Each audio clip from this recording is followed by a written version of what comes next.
Mind Killer, The Psychology of Fear. Less than optimistic philosophers have often noted that the two greatest motivators in history are fear and greed. Now, while the definition of greed can sometimes border on being a philosophical concept affected by culture and environment, fear is much more tangible and universally defined. Yet despite the nature of it, people have generally been apprehensive about studying the psychology behind fear and the effects it may have on a person's mental health. Modern psychology, some analysts believe, all too often boils down to fear in some form or another. If this is to be believed, then fear might actually play a bigger role in shaping a person's psychology than any other intrinsic factors. Fear, of course, manifests itself in a number of forms. For example, the ancient Spartans were considered fearless because of their fighting abilities, but the reality was far different. Raised in an environment where acceptance and embrace of the norm was paramount, the primary fear and anxiety that a Spartan felt was directed towards the idea of being ostracized. A man with a chronic inability to stay in a committed relationship might fear being loved, probably as a side effect of growing up unloved himself. Fear can also manifest as more solid mental health issues such as anxiety and phobias. Fear may also lead to someone developing a variety of psychological disorders as potential complications. The fact is, fear is more prevalent in our daily lives than anyone would care to admit.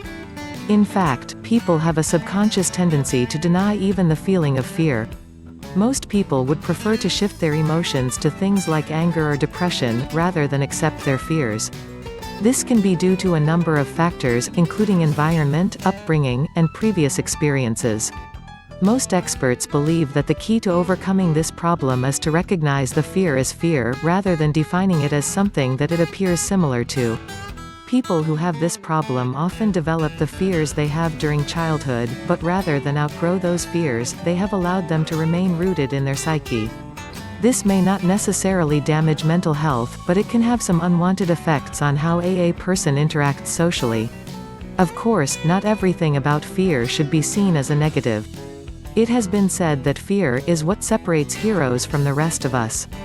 Fear also helps ensure the survival of the human race. Fear triggers many survival instincts that prevent us or cause us to avoid taking too many unnecessary risks. Fear also triggers the body to enter survival mode when faced with extreme danger, pumping large amounts of adrenaline into the system to give ordinary humans the near-superhuman physical abilities needed to survive certain situations. Fear prevents people from taking unreasonable risks that could endanger their current status, whether the risk is social, physical, financial, or sexual. It is only when people fail to acknowledge fear or acknowledge it too much that it becomes a problem. Of course, this is easier said than done. Despite being a natural and integral part of the human psyche and survival instinct, fear is often derided by modern society as something that is unwanted or should be faced down. Literature and culture are filled with references to larger-than-life figures that literally feared nothing and took insane risks, which are things that are well outside the grasp of the average Joe.